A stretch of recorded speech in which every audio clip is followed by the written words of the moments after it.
Hey, it's your girl, Allison Williams. Hey, this is Devon Howard. Hi, this is Beth. Hi, this is Cindy Mizell. Hi, this is Tony Walker. Hey, what's good, y'all? This is Darian Dean. Hey, everybody, this is the Queen of Philadelphia, Tangeray Hayward. Hey, everybody, this is Yezra. Hi, this is Mason. Hey, everybody, this is Russell Taylor. Hey, guys, what's up? This is Ness.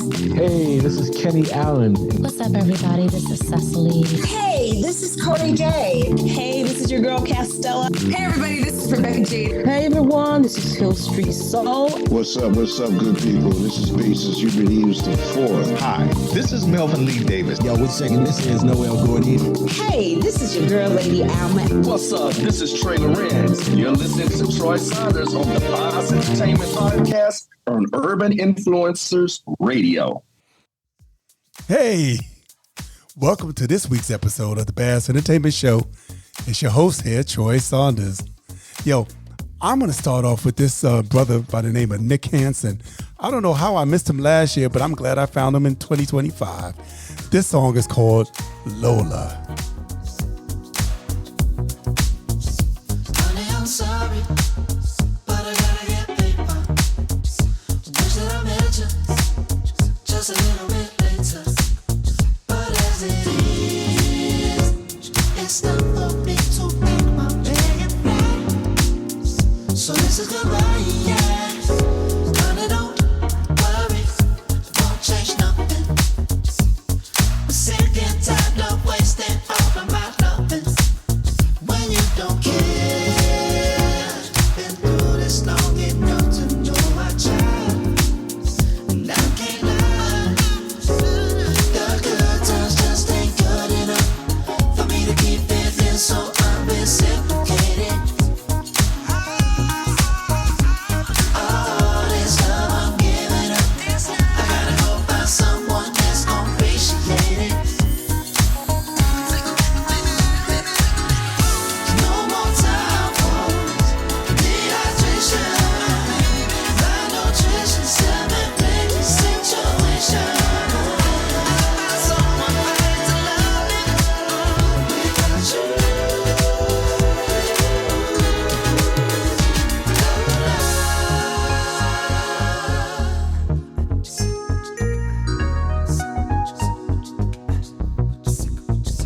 Honey, I'm sorry, 'cause I understand it. You taking my company for granted. So now it feels like I'm moving after love from underneath. If only you listen when I said it wasn't working. We might have seen the ever closing curtain, but now it's real. Been blind so long, it's hard for you to see that I gotta be free.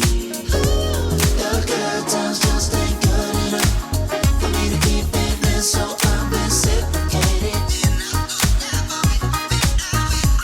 All this love I'm giving up, I gotta go find someone that's gon' appreciate it. No more time for dehydration, malnutrition, seven-figure situation. I found someone right to love me without you.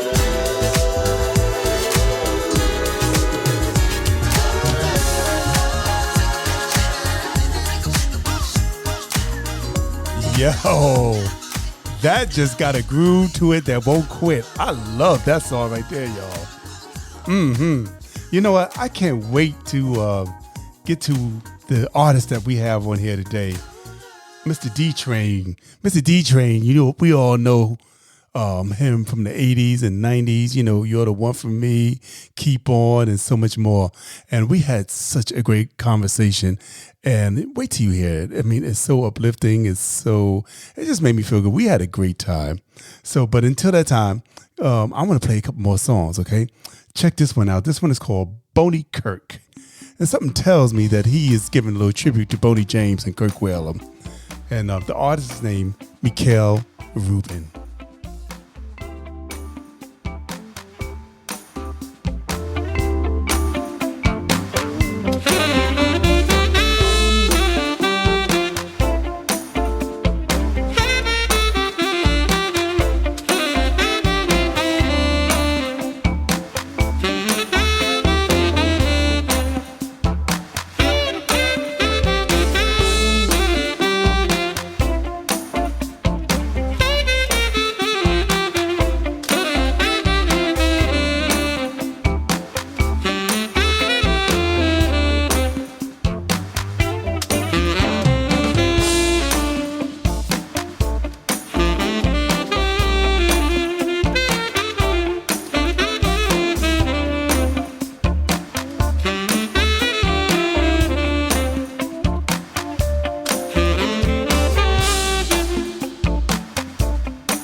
All right, Mikil. I'm feeling that. Hey, I want to put the next song I want to play is by Mr. Jay Brown. I wanted to play it last week and I ran out of time. So I'm going to do my thing with it right now. This is called True Love. And Jay Brown has been serving us with some good music the past few years. And this one won't disappoint either. Check it out. Willing to love through the good and bad. Everything is blue and I feel like I'm losing you. But I won't quit cause I believe in this. I fight for true love. Oh, I fight for you. I fight for true.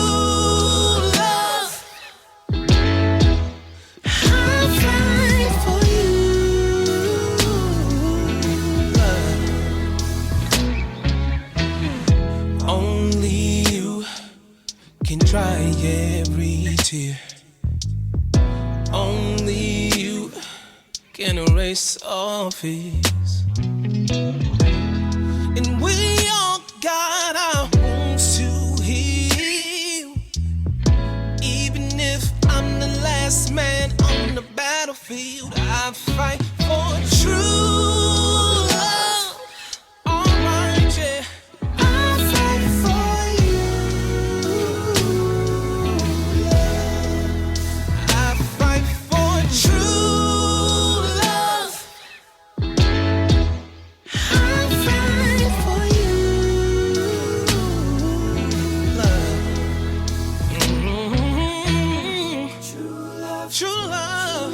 True love, yeah.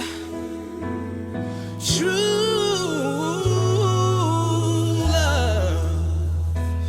'Cause I'm a lone soldier, standing tall, willing to risk it all. I'm not gonna worry about the cost. 'Cause I'll fight for true.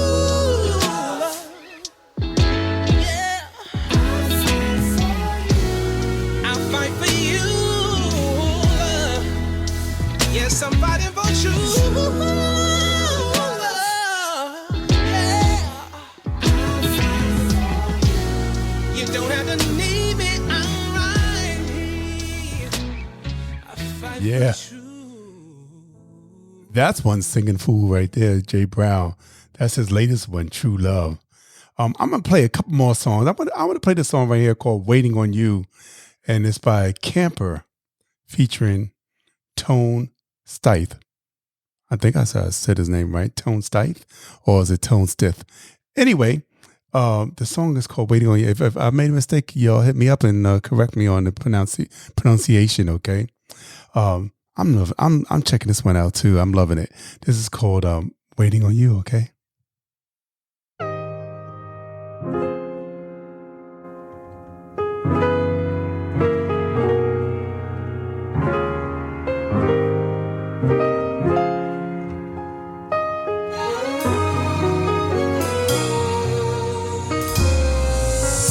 I remember you at the show. You were showing out on the low. And you're off white, but you won't. Looking like you got what I want. Pull up in the Benz with your friends. Looking like a group, like a band. I just wanna know why you're coming home. If you wanna rock, we can roll. I'm waiting on you. I'm waiting on you. I'm waiting on you.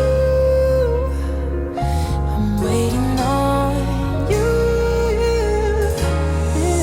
If you're ready to go, then come with me from city to city. I'll take you right on the road. If you want, bring your friends, you could bring them. Your job, you could quit it. We'll be gone a couple months. You could put down that Birkin and put down them credit cards, 'cause you know that it's paid for. I just need you to say so.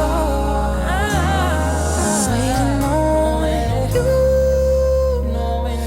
I'm waiting on you. I'm waiting on you. 'Cause I'm waiting on you. I'm waiting on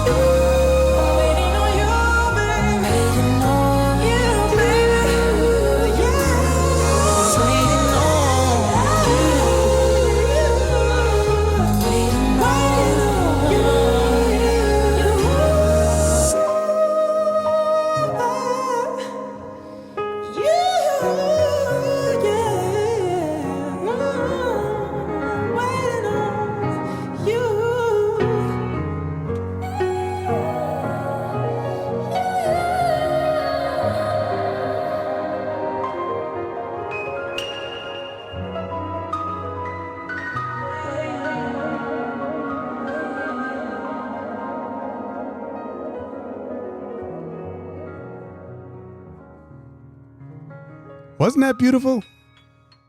I'm feeling that song right there. It just has so much emotion to it. And I just want to tell you also, if you like Jay Brown, please check out the conversation I had with him on the Bass Entertainment Podcast. Okay, go to www.bassentertainment.com. That's BAAS entertainment.com. And, check out that. Check out all the other episodes that we have on. And we have so many. We're pushing on 130 episodes. And right now, I want to play the episode that I had with James D-Train Williams. Okay.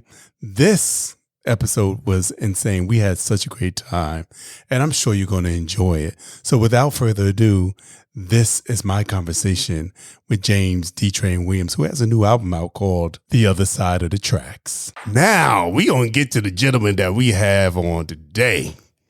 Now, this brother, he's legendary all over the world. I remember, because we both went to Erasmus Hall High School. Every time I'm on this podcast, I'm talking about E Hall. E Hall is the ish, in case you didn't know. But this brother went to Erasmus, and his name is D-Train. Yes, Mr. D-Train. And you might know this brother from hits like Music and Keep On. Keep On is my ish.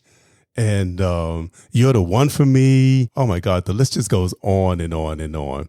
And we're going to get to some of those songs. But before we do that, I'm going to start with a little bit of music, because that's what this podcast is about. We talk about music here. So what better way to start than Mr. D-Train's music?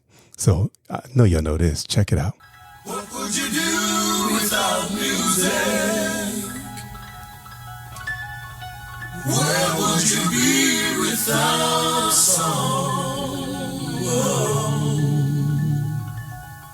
I don't know. What would you do without your music? Where would you be without song? How would you feel without your music? What would you do without song? People often ask me, can I climb a mountain top? I say, yes, I can. 'Cause I got music to make my spirit rock. I say, yes, I can. Listen, you got the power, be who you want to be. You want to be you want to be me. Make up your mind and go for what you know. Don't get too complicated, you surely blow. There is a song for all of us to sing. Open up your mouth and let me hear it ring. What would you do without your music? Where would you be without song? I don't know. How would you feel without your music? What would you do without song? Sing it for me. Where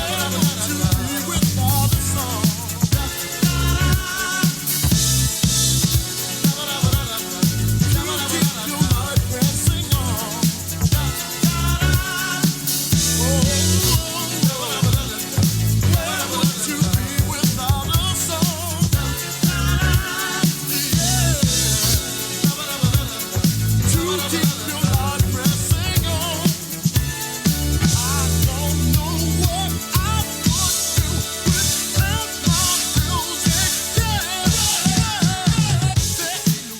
Yeah.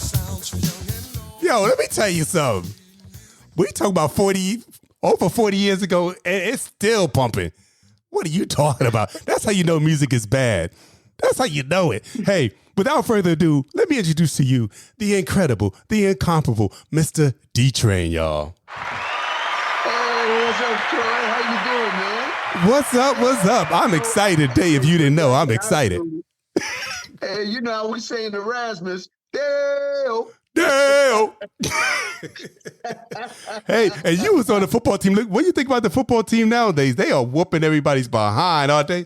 Let me tell you something. They went back to Yankee Stadium so many years in a row. Yeah. I was like, we never went to Yankee Stadium. We beat Andrew Jackson where we won it, but Doggone, they got like AstroTurf fields. We played on grass and got our legs cut up Right. and hands scuffed. Now it's all pretty. They got night games. I'm like, we ain't never had a night game. Right?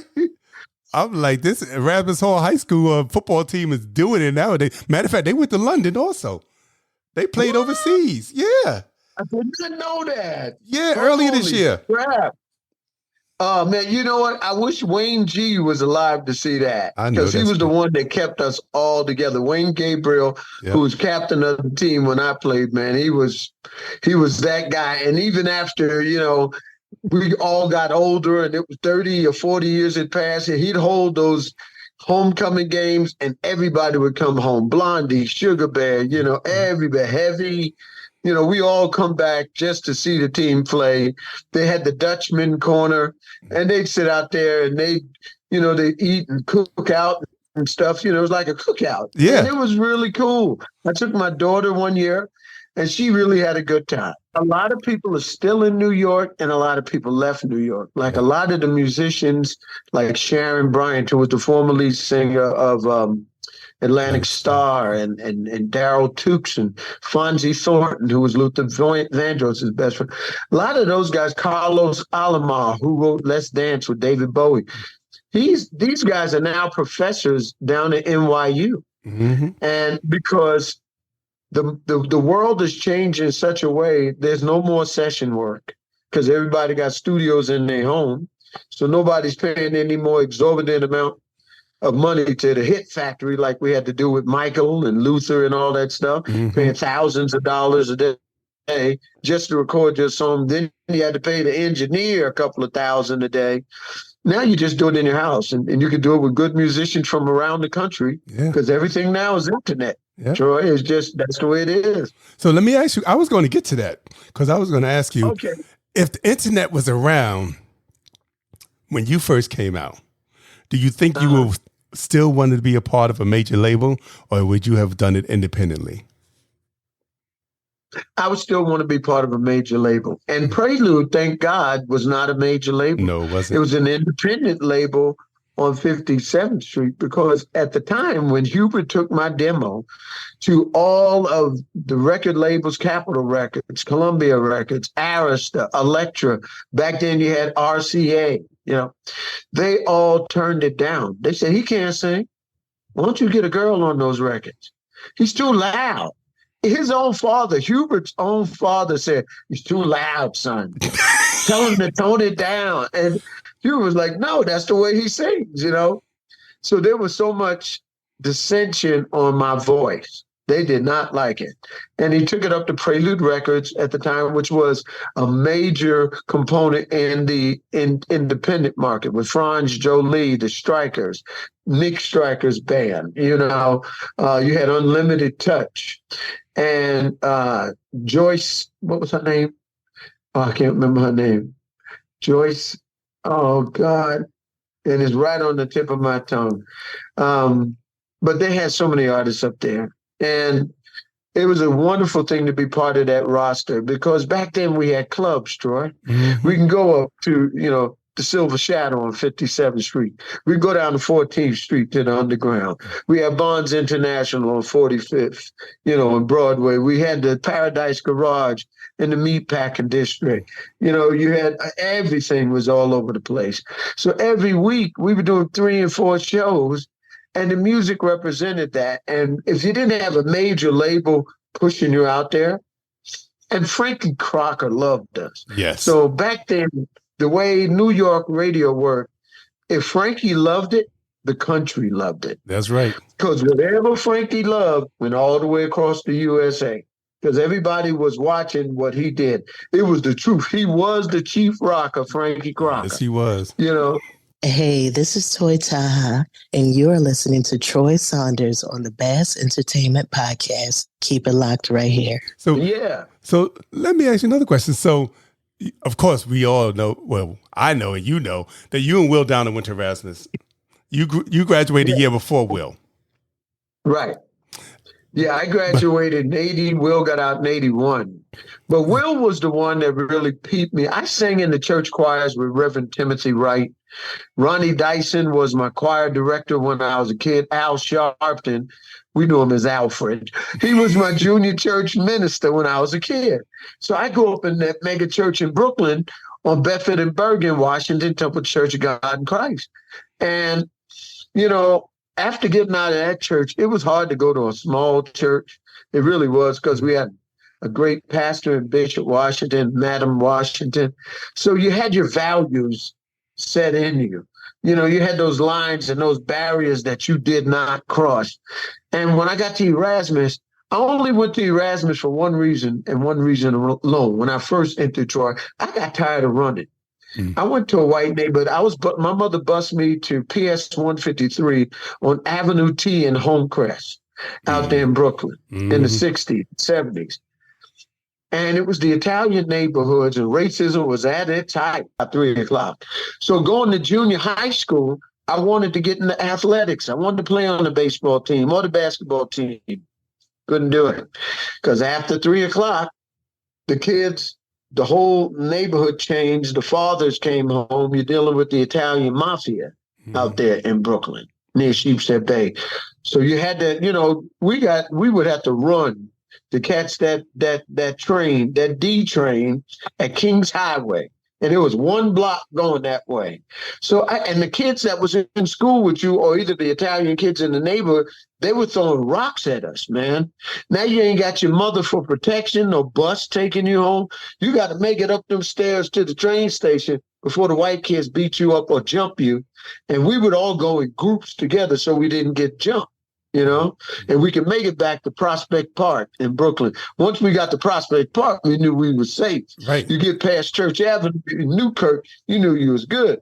But I got tired of that, man. I got so tired of doing this once I got on train at Kings Highway, because you didn't know if it was coming up the stairs, if it was going to hit you from the... So when I went to Erasmus, it was a beautiful school, first of all. It is probably the most beautiful school in Brooklyn, because the campus that we had, if you remember, I remember. The flowers were better than Brooklyn. Erasmus looks better than Brooklyn College. I agree. You know, and the way they kept the campus with the schools, it was just beautiful going there. I felt privileged. And then one day I went down in the chapel and I was going to class. I think it was my lunch hour. And I didn't have money for lunch, so I wandered past the chapel. And I looked in there, and Will Downing was in there singing with Joseph Williams. And they were sitting, Joseph was playing the piano, and Will was singing All About Love by Earth, Wind, and Fire. And all the boosters and the cheerleaders, they were like, I was like, oh, man, I want to do that. I want to be like him, right? So I moseyed on down there, and I just sat in the back. So Will was like, hey, man, why don't you come on up? I had my football jacket on. So, you know, Will was still singing. He said, do you sing it all, man? I said, well, I sing a little bit. So he said, let me hear you sing. And I sang All About Love, and I sang Maurice's part. And Will was sitting there going, you need to get in the choral club. Okay. So he got me in the chorus. He is totally responsible for getting me in the chorus with Miss Fleischer. And then I didn't want, you know, I'm still a football player. He wanted me to be in all the plays. He's like, we doing the South Pacific, man. I want you to do South Pacific. I was like, what's my role in this? You know, I never saw the movie, and I didn't know what my role was, Troy. I'm one of the captains of the football team, man. I had to wear a grass skirt with blonde wig, lipstick, and eyelashes. Man, let me tell you something. And I was dating this girl named Deborah Francis at the time, and she was from the West Indies. Hey, you know they don't play that. Her father was like, what's wrong with your boy, man? What's wrong with your boy? Deborah, you can't see him no more. Yeah, I can keep boy turn into a girl. I'm telling you, I went through the whole thing, Troy. But our friendship grew through that year. And over the years, that's the way I got into the record business. Will is the reason I am here today. When I graduated, I was at Brooklyn College, and he called me up one day and he said, D, can you come and sing for me at Sound Lab Studios on East 14th Street? She said, babe. I hadn't been out in Sheepshead Bay since I left that school, Cunningham Junior High School. So I went back out there and got to the studio, and he had a demo that he was doing called The Real Deal that he wrote, one of his first songs. And I'm singing backgrounds on it, and this guy walks in the door, and Will took a break and whispers in my ear, "Yo, man, that's a big-time producer. He worked with Donny Hathaway, Roberta Flack, Norman Connors, everybody, man, so do your thing," right? And I was like, okay. So then he said, so after I finished the background part, he said, do some step-out leads. I said, all right. So I started going, and Will was like, and then Hubert was eating Chinese food. He was like, so he put the Chinese food down. So that after the session, I go home and I get a call from Will later that night. He's like, "Yo, D, Hubert wants you to come by his house tomorrow. Here's his number. Give him a buzz." I went to Hubert's house the next day. He lived on Ralph and Jefferson in Brooklyn. And he had a nice little cute house over there. I went over there because I thought I was going to the projects. I was like, oh, man, I ain't like the Brevoort over there on Fulton Street. I was like, oh, man, I'm going to the Brevoort projects and do a session. Okay. I'm going to get robbed, dude, going down Fulton Street, because you know how Fulton Street was back in the day. So. Yeah, it ain't like it is now. Oh, yeah, no. So I get to his house, and he says, hey, man, you know, I love your voice, and I love the way you sing. Got this song. And he had a 1/4-inch reel-to-reel, and he played it for me. And it went, and he said, all I got is, I'll stand up on the cloud and shout out loud, you're the one for me. He said, that's all I got, man. Can you hear anything else? I said, play it again.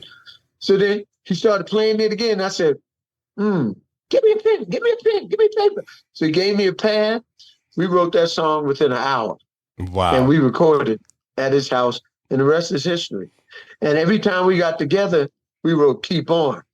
You know, we did Walk On By after that. We did Trying to Get Over.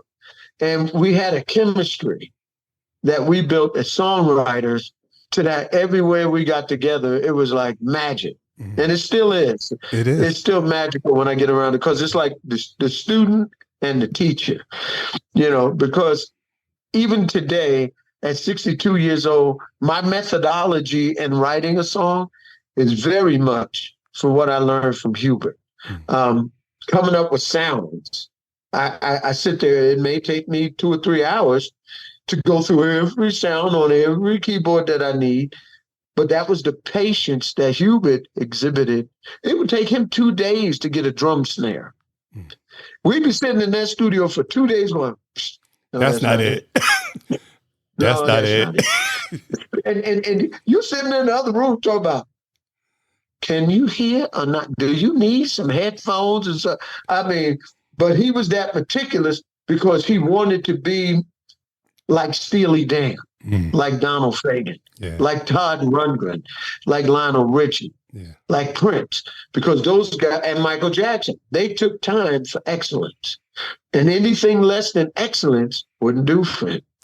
And I learned excellence from Hubert. You know what? That's the perfect prequel to your hit, You're the One for Me. Yeah, man. You know, first hit. You know, we cannot do this podcast without giving people, you know, a little You're the One for Me. So here we go, y'all. Absolutely, brother. Absolutely. Have inside of me, we can turn this world around.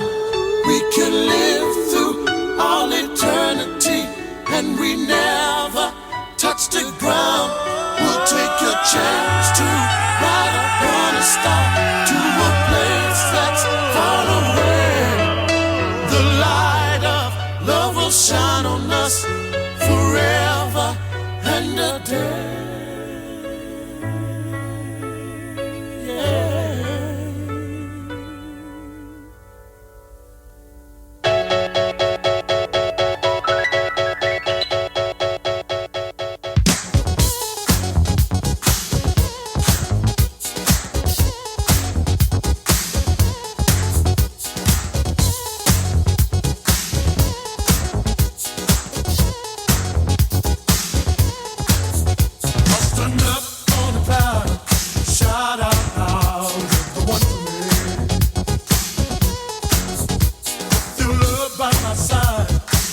girl will be mine, the one for me. With this new love I found, takes my feet up off the ground to fly away. With this new love I did, takes away my every fear, don't go away. You just don't know what you did to me, but I'm not the same. I'm not the same. Since you gave me love and shelter from the rain. You just don't know how you make me feel. Your sweet love, girl, is so unreal. I've got love, desire. Since you love it, my soul's on fire. Sun up on the cloud, shout out now, you're the one for me.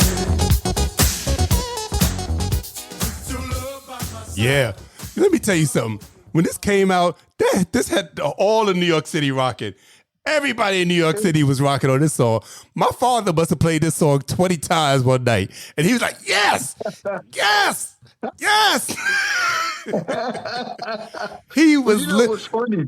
What? When it first came out, we were invited to come to WBLS with Frankie Crocker. Francois Kevorkian had done the B-side, and Hubert had that on the 12-inch. Frankie played the B-side first, and me and Hubert are driving down Atlantic Avenue in Brooklyn towards the Brooklyn Bridge going into Manhattan, going up to BLS. And I thought Hubert had taken my vocals off the record. Oh, I was getting ready to fight with him in the car. I was like, yo, really? You gonna take my vocals off the song? And why would you do something? He said, D, they playing the B-side. Right. They'll play the A-side sooner or later. And when we got up there, Frankie had played it for us, man. And we had gone, I didn't know, in a matter of, like, it felt like minutes, we went to number one on the Billboard charts. Yeah.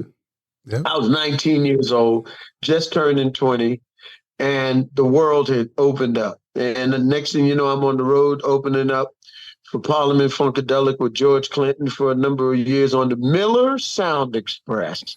Back in the day, it was a truck that's a stage that went all across the country with every band from Peabo Bryson, Atlantic Star, Ozone, Right. you know, the Fat Larry's band, you know. It was so Midnight Star, all of them. What was that group Babyface was in? The Deal. I only think of you. The Deal. The Deal. Mm-hmm. I interviewed Babyface one day when I had him on my show up at Sirius Radio one day, and he said, "Man, by the time you hit the stage, we was on the tour bus heading to the next town." He said, "That's how far down the totem pole we were. We were like the opening act before the other 20 came on, before you came on." I said, "Wow." But it's wonderful to still be around after 40-something years, Troy, and see your face, because so many of our contemporaries aren't here. That's so true. So many of my buddies aren't here. Colonel Abrams, Yeah. you know, Johnny Kemp, Oliver Cheatham, Bernard who had Wright. Get Down Saturday Night. Yeah. Yeah. So many of them. And, you know, you look at them and you go, wow, man. Michael Jackson. I worked with Michael on Invincible at the Hit Factory. I worked with Luther at the Hit Factory on Dance with My Father. Mm-hmm. You know, I sang on a song called She Saw You with him in the studio. And you look around and it's like the room feels like it's getting empty. Yeah. It feels like everybody leaving the session and you the only one left in the room. Yeah. And this goes for musicians like Chick Corea. You know, you're like, wait a minute, I just did the Kennedy Center honors with Chick. Right. Really? He's gone? You know, But George Duke. David Sanford. I was thinking about George Duke. You did it. So you wrote a couple of songs with George Duke. Right. He recorded 2 of my songs. And it's just amazing how many are left. And it's wonderful that you have your podcast, because it keeps us alive. It keeps us relevant. It keeps us together, because at least we know where each other is. Yeah. And we could say, okay, you know what? He's still around. Yes, you're still around and still doing it. You know what? Let's talk about this latest album, The Other Side of the Tracks. What went into making that? You know, what was your premise on making this album? Because it's like nothing you have done before. You want to touch people. Yes. You want to land on a pad because, see, Hubert gave me a pulpit to preach in for 40 years. He said, I'm going to give you a pulpit. You can preach in this pulpit for the next 40 years. I'm going to leave you. And he said it. I'm going to leave you. I'm going off to write with the Strangers. I'm going off to write with Luther, for Whitney Houston, and so many others. You got it. I'm not even going to perform with you no more. You're on your own. Put your band together yourself. And that's what he did. He stepped off stage, and I stayed on stage. And I carried my legacy. He said, you're going to have to carry yourself through the 90 years. But I had good teachers. Billy Eckstein was one of my great teachers that I met at Jack the Rapper back in the day, who said to me, young man, I like the way you dress. Always dress like that. And I said, why? He said, whether you're dressy casual or even casual, be the person that the guy in the street looks up to. And so I learned from my teachers. I learned from Kashif. Kashif, when I won Artist of the Year at the 3rd Annual R&B Music Awards, I was presented my award by Kashif. And backstage, after he presented me the award and we walked off stage, he said, you have no idea the potential you have. You really don't, man. And I was 21 years old. What's up, good people? This is Bassist Hubert Eves IV, and I'm chilling with my man Troy at Bass Entertainment. Tune in and stay safe. But now I've worked with a lot of, and this time around I said, I don't have to do it all. And I got Chris Palmero, who's a brilliant songwriter, producer in New York. I got songs from him. I got songs from Chris and Mark Cohen, who had Walking in Memphis. And when you lend your skills and your talent to collaborate and communicate with other artists, your music becomes effectual in change, because those artists, some of them made it to the top, some of them didn't. Mark Cohen won a Grammy for Walking in Memphis, but he had to give me permission for recording this song. And I did it.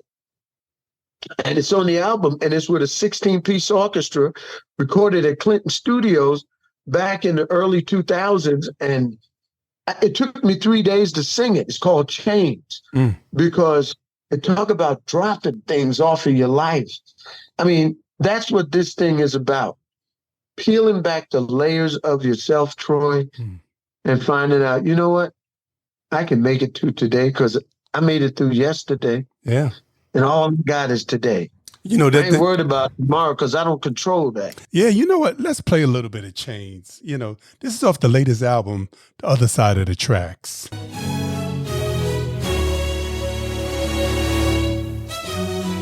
There'll be dancing in the streets where I go walking, and on the faces of the people that I meet, I'll see love where I once saw sad expressions, and I'll smile at those I did not care to greet.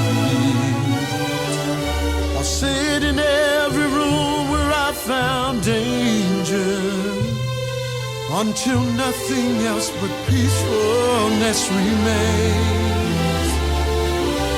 Truth will be my friend and hate a stranger. When I throw off my chains, all of my defenses will be broken, and my fears will shed like snakeskin on the ground. Every angry word that I have spoken will be left for someone else's putting down. The people that I know that have me baffled, I will see that in our hearts. What I love is that your music always has a special message. You know, this song definitely has a special message. Keep On was that song for me growing up, you know. It had that message, you know, you keep on moving, you know. And I'm sure a lot of people felt that way about that song. I wish I could have met Queen Latifah's mother. I got to interview her. She said her mother made her a sign. I think she was in junior high school or public school when Keep On came out. And she took it to school to talk about change. And her mother gave it, they made little posters that they made. And she took it to school. And she said to me, after the interview, she said, keep being who you are, because you change a lot of lives. When I was up at Sirius Radio doing my radio show, I was on Heart and Soul 51 from 2001 to 2008, from 12 to 6. And towards the end, we had guys calling in from Dannemora, Comstock, Sing Sing, Alcatraz, all these prisons, saying to me, yo, man, they were writing me letters at the radio station. I'm doing life. I ain't never getting out. I'm never going to walk on the sidewalk, and I'm never going to see the light of day again. I'll never see my wife, kids, family. I'm in here for good. But this song lets me know that although these walls house my body, this song lets me know it doesn't have to house my mind. So when I hear Keep On, I'm free. Yeah. And that thing, Troy, when I heard that, man, I had to go in the bathroom and let it out, man. I was crying, man. Because when you learn that your song changed someone's mind or their life, but we've got letters where people were going to commit suicide. And they wanted to die because they just got divorced or they just lost a child. And they started listening to Keep On. And it changed their lives. And so that's what I want this song to do. Time has come today. It lets you know your time is now. It ain't tomorrow. You don't have tomorrow. You don't even have yesterday. Yesterday ended last night. Yesterday ended last night. So whoever you need to say I'm sorry to, whoever you need to say I love you, you got to do it today. You got these 24 hours. You got these 30 seconds, these 60 seconds. Say it, do it, be it. Be an example to people and treat people the way you want to be treated. My mother gave me 3 examples, and I found it in a store at Hobby Lobby out here in Vegas. It says, work hard, stay humble, and be kind. Yeah. And if you can do those 3 things today, you've done your job. Amen. I live by those 3 things myself. Yeah, man. You got to. All the time. The time. We might as well play Time Has Come today. Amen, brother. Shoot. That's the new gospel. We talked it up. We better play it for the peoples. Let's play it for the peoples. That's right. That's right. Play it for the people. Let's play it for the people. This is the latest single, y'all. I mean, I love it. I've been playing it all the time. This is called Time Has Come Today. And this is D-Train's latest single. Check it out.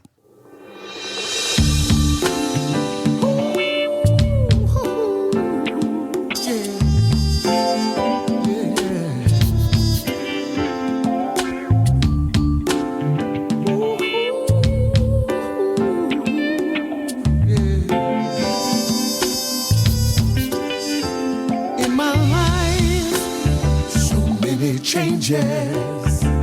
Feel the current of the wind that rearranges. What I know keeps me going to a place inside myself where rivers flowing. Throwing caution to the wind because I see.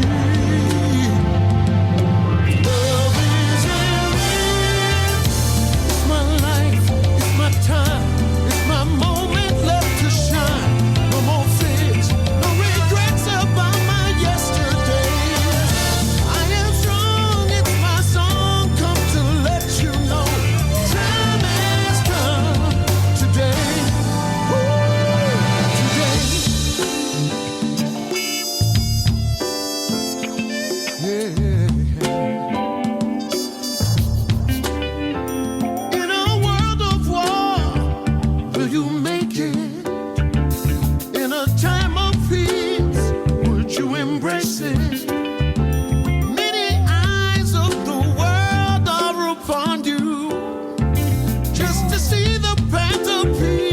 let you get to.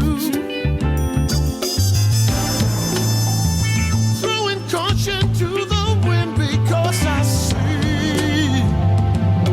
love is in me. It's my life, it's my time, my moment left to shine. No more fears, no regrets about my yesterdays. I am strong, it's my song, come to let you know. Time has come today. Marvin used to say, what's going on? To find a better way, you must be strong. And like you said, Marvin used to say, this definitely gives me that Marvin Gaye influence. It has that What's Going On album feel. I love it. I just love it. Hey, this is Darnell Alexander, and you're listening to Troy Saunders on the Bass Entertainment Show on Urban Influencer Radio. Check it out. I have a song on my album that was not written by me. It was dictated to me from a slave. Wow, that's deep. I was writing a song. I was trying to write a ballad, and I was praying and I was crying while I was writing it. And his voice came to me. He said, don't write a ballad. He said, write about me. I'll tell you my story. And in the spirit, this slave, this brother who was a slave, dictated everything about coming through the door of no return, how they used to keep them on the docks in the sunshine until it was dark. They would put them on the boats. He said if a police boat came up against them and wanted to know what the cargo was, they would dump the slaves in the middle of the ocean, babies included, and then just go pick up another load of slaves and let the ones drown because they didn't want to get busted. And then he said he remembered, I mean, this is all in the song. He remembers after they got to America, they took him to New Orleans. And he's standing on the auction block in the French Quarter. And his kids were being sold off to another family. And he and his wife had to go with this other slave owner. And they went to the slave owner's house. And after 3 days, the good old boys got drunk and came in the middle of the night and took his wife out and gang raped him. And they let him hear it. And he said, the first time they raped his wife, she came back, oh, and he's comforting her. The second time, she's afraid of him to touch her. The third time, she's looking at him like, why didn't you do something? Even if you had to die. That's how, and he said, that's how the black man lost his power. Yeah. That's how we lost our families. That's how we lost our heritage. That's how we lost it all. And then they would make us fight one another, like you see in Django Unchained, to turn us against each other. Because if you look at the unity in any other community, it's always a unity of togetherness. Koreans support Koreans. Mexican support Mexican. Dominican support Dominican. Yeah. Black people, we always run to white people to look for support. We don't turn to another brother or sister and say, you know what? They could be qualified, more than qualified, because we've always had to be that. Right. And we don't put our trust in that. So that's, not a good thing, but you learn from those mistakes and you try only through conversations like what we're having. Maybe somebody's listening that is in a position of power as a black person. Say, you know what? Let me give that kid a chance. Yeah. Let me give that person a chance. Hopefully they can trust me and I can be enough for them to excel. The boatman is coming to take me where I won't return. The dark smell of midnight with fire starting to burn. The look and the fear of the children with tears in their eyes. The lost hope of mothers left hollow and empty inside. Father, forgive me the hatred I feel in my heart. Torn from my family, I stand on the auction block. Stripped of my dignity, pride, and everything else. No rhyme or reason, no help from heaven or hell. Oh God, do you hear me?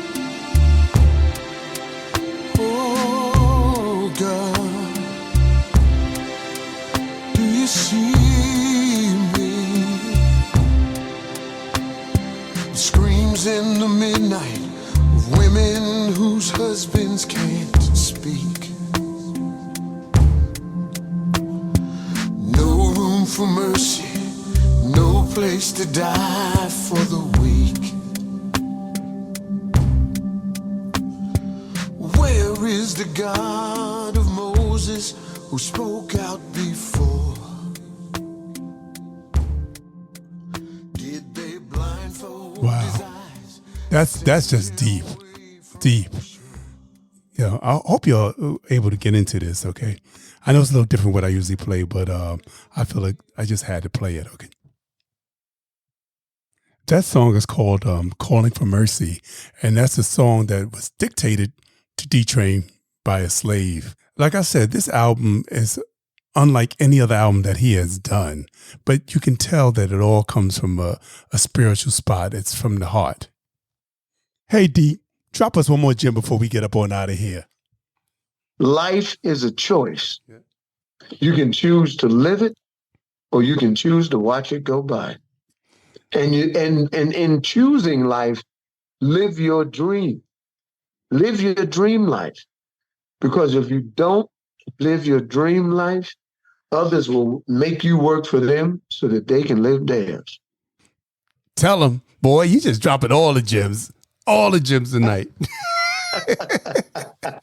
So wonderful being with you, Troy. Man, I just want to tell you, thank you for coming on. It's been a pleasure. Come on back. You just let me know. Troy, love you, brother. Love you too, brother. Thank you so much. Thank you for coming so on. much, man. And we're gonna go out with Keep On. All right, let's do it. Keep on, baby. All right, you keep on, Troy. All right, you too now. And it's been a pleasure. Much All love. righty. And thank you, everybody. I hope you've been enjoying this episode.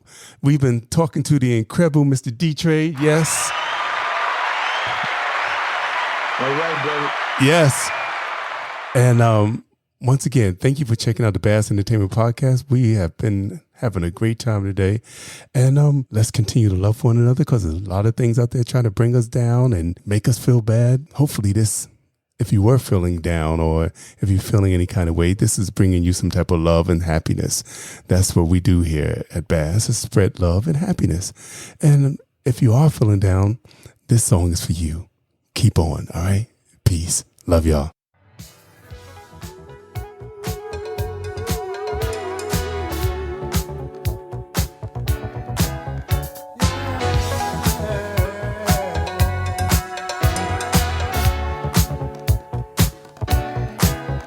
Keep on.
Hey, it's your girl, Allison Williams. Hey, this is Devon Howard. Hi, this is Beth. Hi, this is Cindy Mizell. Hi, this is Tony Walker. Hey, what's good, y'all? This is Darian Dean. Hey, everybody, this is the Queen of Philadelphia, Tangeray Hayward. Hey, everybody, this is Yazra. Hi, this is Mason. Hey, everybody, this is Russell Taylor. Hey guys, what's up? This is Ness. Hey, this is Kenny Allen. What's up, everybody? This is Cecily. Hey, this is Corey J. Hey, this is your girl, Castella. Hey, everybody, this is Rebecca Jade. Hey, everyone, this is Hill Street Soul. What's up, good people? This is Bassist Hubert Eves the Fourth. This is Melvin Lee Davis. Yo, 1 second. This is Noel Gordon. Hey, this is your girl, Lady Alma, and you're listening to my friend Troy Sanders on the Bass Entertainment Podcast.